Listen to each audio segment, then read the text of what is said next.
Bulgaria is changing. But in the meantime, I would like to ask you the following. You're active for more than 20 years, has been trying to help the better understanding between the stakeholders. Many people in Brussels do not understand the Bulgarian veto, which prevents the Republic of North Macedonia from starting accession negotiations. Could you please explain the Bulgarian position for our international audience? First, thank you for your invitation. Of course, this issue is very complex. That's why the communication between stakeholders is vitally important. But to better explain the problems, we need to position them on a broader European landscape. As Europe is a complex mix of past and present, of common goals and divisions, and the resulting problems are difficult to be understood. Some of them are related to the dissolution of former Yugoslavia, but not only. Take a look at the consequences of Brexit, at all the issues across the Union. As you know, a small group of EU member states still do not recognize the independence of Kosovo. We respect the interests of each individual member state as we cherish the cohesion and the very foundations of our union. Bulgaria, as indeed many other countries, has undergone sometimes painful process of joining the European Union. And I do believe that no candidate country should feel privilege in this regard. So you think that the current approach puts North Macedonia in a privileged position with respect to previous enlargements? Can you remember the process of accession of other countries before? Do you feel... It was very difficult. I remember Bulgaria. Do you feel a difference in the approach? Because we do feel that difference. We do feel a difference in methodology. But I will come to your question in a minute. First of all, we are highly motivated in Bulgaria to see all the countries from the Western Balkan in the future, the close future, as EU member state, as members of the European Union. And that's why Bulgaria has been a driving engine for this process of joining the European Union, providing European perspective for all the countries in the Western Balkans. You're right, we have special relations with the Republic of North Macedonia. We are much more than neighbors and friends, as the people on the both sides of the border are bound by a common history and culture. And the wind of historical events has separated many families. That's why Bulgaria, first in the world, recognized the independence of this country back in 1992. We have been always there in difficult moments, like political and economic isolation, regional and internal conflicts, migrant crisis, natural disasters, as recently. And driven by geopolitical considerations, Bulgaria unconditionally supported the process of accession of the Republic of North Macedonia to NATO. And these facts are well known. But still, some of our EU partners do not understand why we continue to withhold our yes to open the door for the Republic of the North Macedonia. Let me be crystal clear. Bulgaria is not the showstopper in this process. It entirely depends on the very candidate country. We would rather safeguard the very principles and values of our union, human rights and non-discrimination, as clearly stated in the Copenhagen accession criteria, as well as good neighborly relations as one of the EU main principles. And if you look at culture, heritage, history, language, those are the pillar of of each EU member state national identity. Those are the pillars of the integrity of our societies. And it is of our common interest, our historical and cultural achievements, to be well respected. As a responsible EU member, we shape our policy towards the Republic of North Macedonia based on those principles and values. A simple example of our reluctance to open the door for the Republic of North Macedonia for the beginning of the accession process is that there has been no implementation of the treaty we signed in 2017. Today, the situation is even worse. 4 years ago, it was believed that this treaty would become a problem solver of our complex relations, the same way as Prespa agreement was in the case with Greece. But today, we witness setbacks in almost all the provisions in this treaty. 4 years after, the hate speech against Bulgaria has been intensified. And we don't see political will to remove insulting texts in the school books and media. We don't see a political will to stop the falsification and annihilation of Bulgarian historical and cultural legacy in this part of Southeast Europe. And there is a kind of understanding that we have been in the process of renegotiating the treaty, but we are not. We are in the process to find out how to better implement that treaty. It makes difference. But as you know, the treaties should to be respected.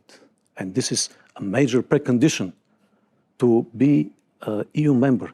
You should respect also the Treaty of the European Union the same way.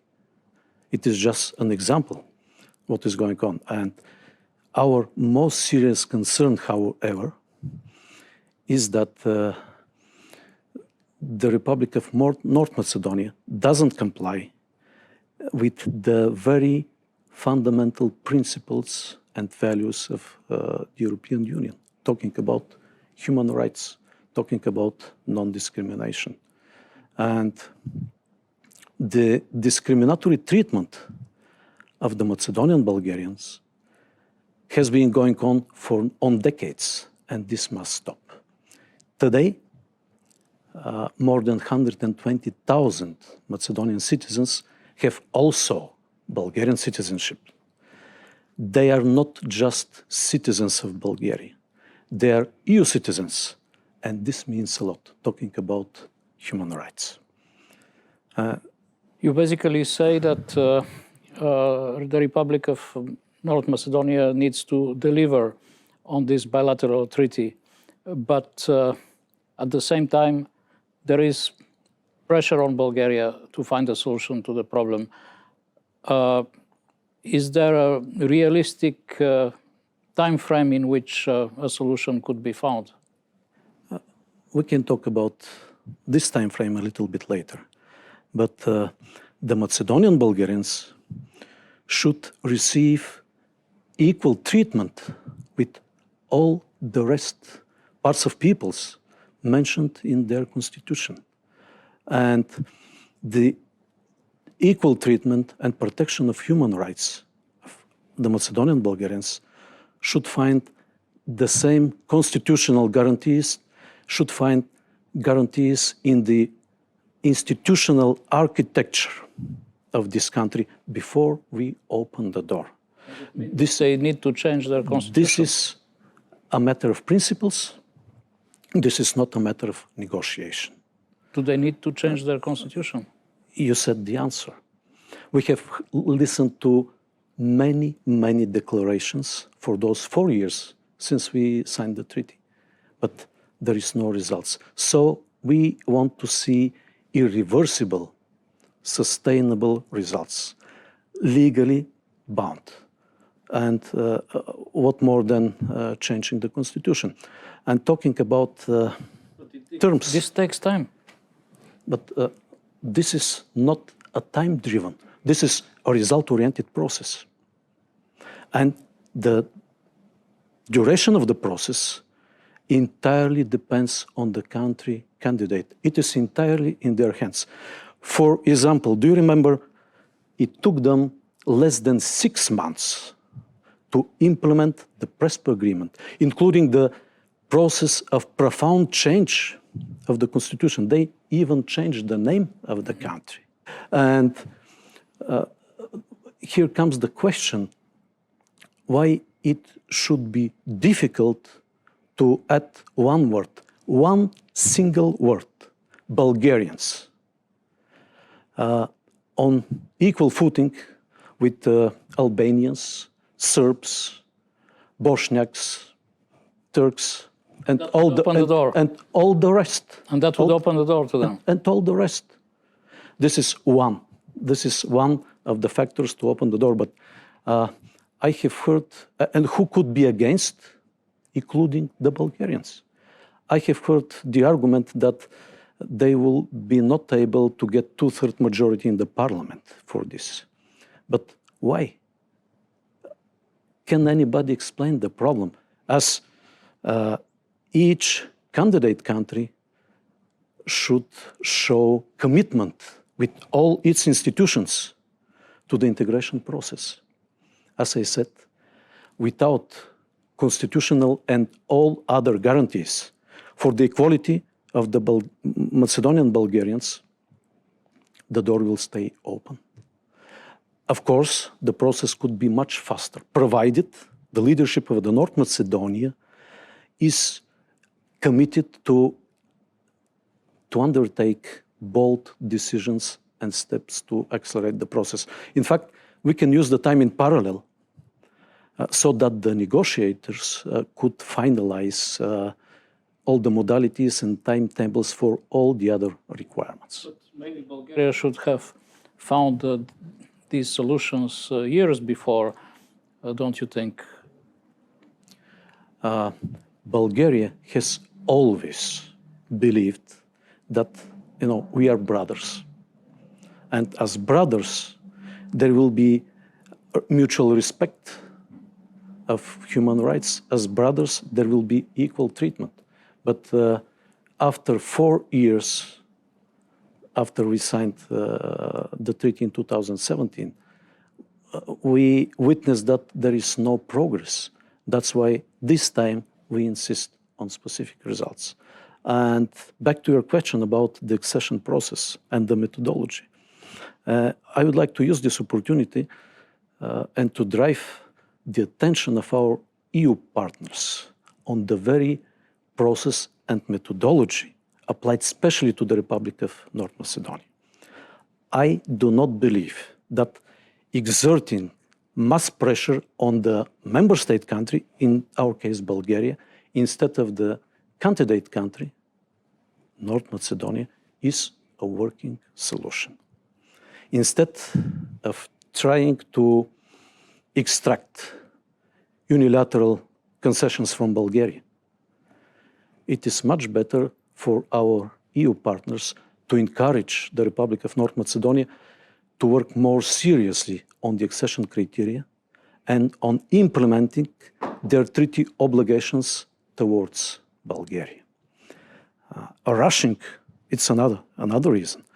Rushing through the accession process only to prevent the influence of other strategic actors in the Western Balkans. for sure is going to cause unacceptable compromises in the very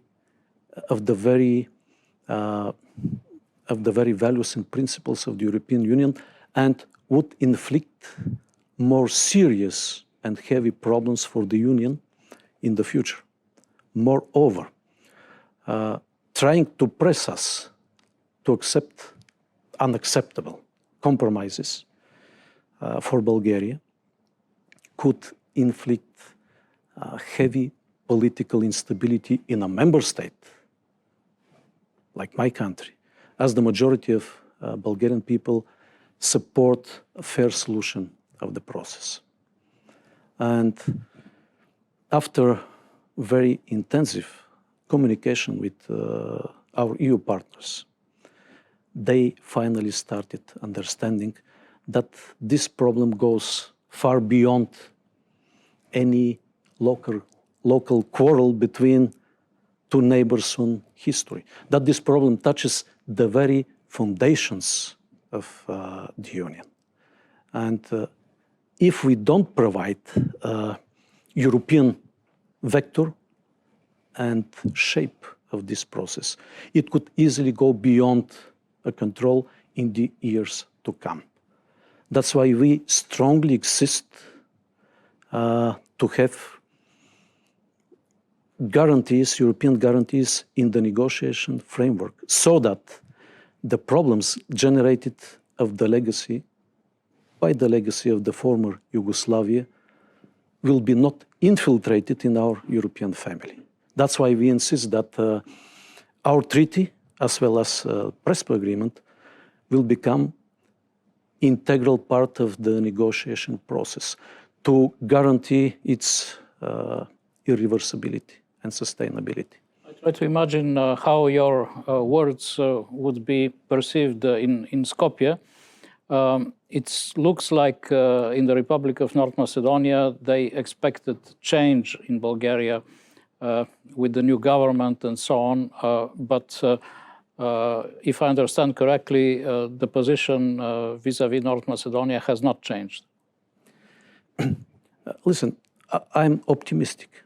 I'm optimistic because we have now new government. And we, as responsible EU member, as the closest friends of our Macedonian brothers, we are ready. We are willing to help to cover the accession criteria as soon as possible. All of us have that interest. And I'm sure that we'll find the right solutions. But again, the main criteria remains Copenhagen criteria, respecting human rights, respecting history, culture, rooting out hate speech. This should be done. Rooting out insulting texts in school books. This should be done. In media as well. But now we know each other. We know each other requirements. They know exactly the Copenhagen criterion. My advice is, instead of looking for international support and lobbying, I will repeat this again. Please talk to us. We need intensive bilateral dialogue. And I will take my obligation and I will convene the Council on National Security, so that I want to provide impetus to this process at the highest political level in Bulgaria to find the necessary course of action between all the political parties in the parliament. And the new government is ready to work to facilitate the process, to come to a much better understanding, to support the efforts of the Republic of North Macedonia to join the EU as soon as possible. They are going to establish different working groups on subjects of mutual interest. And it is vitally important to establish effective dialogue between the two parliaments. It is vitally important our lawmakers to have this constructional approach and to sit down together, to understand all the problems and to support the government in finding the best solution. If we do this, if we are committed enough, if we adhere to the Copenhagen criteria, I'm sure we can be successful, and that will be a historical act both for Bulgaria and for North Macedonia as well. Loud and clear. Thank you very much for this interview, Mr. President. I appreciate it. Thank you. Thank you.